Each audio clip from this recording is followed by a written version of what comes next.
பைபிள்ல ஏழைக்கு உதவி செய்யணும்னு சொல்லியிருக்க, செய்யக்கூடாதுன்னு சொல்லியிருக்க. ஆமா தானே பாஸ்டர், கொடுக்கணும் தானே, அதுதானே கிறிஸ்தவ பேசிக்க.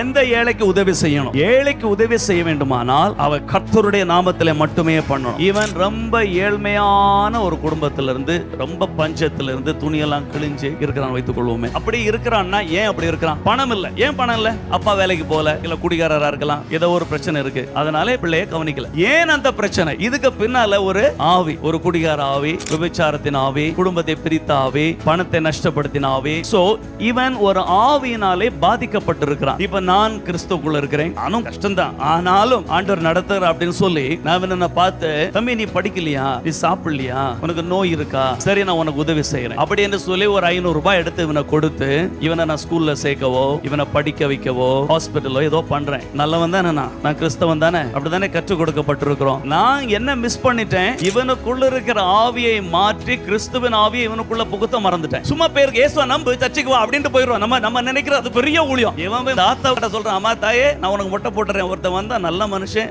இயேசு சொன்னா நல்ல மனுஷன் அப்படின்றான். இப்போ இவனை இந்த பாடுபடுத்தினது அதுதான். அதுக்கு யார் எதிரி? இப்போ நீயா? உனக்கு கொழுப்பா?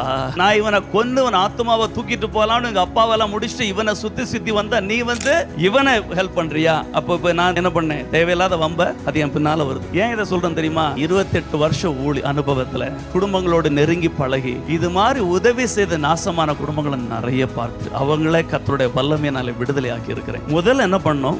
இவன் இயேசுவை அங்கீகரிக்காதவரை லிட்டரலா அவன் லைஃப்ல நான் இன்வெஸ்ட் பண்ண ஆரம்பிக்க மாட்டேன். சாப்பாடு கொடுக்கலாம், டீ கொடுக்கலாம், அன்பா பேசலாம், பாசமா பேசலாம். முதல்ல எனக்கு என்ன பண்ணோம்?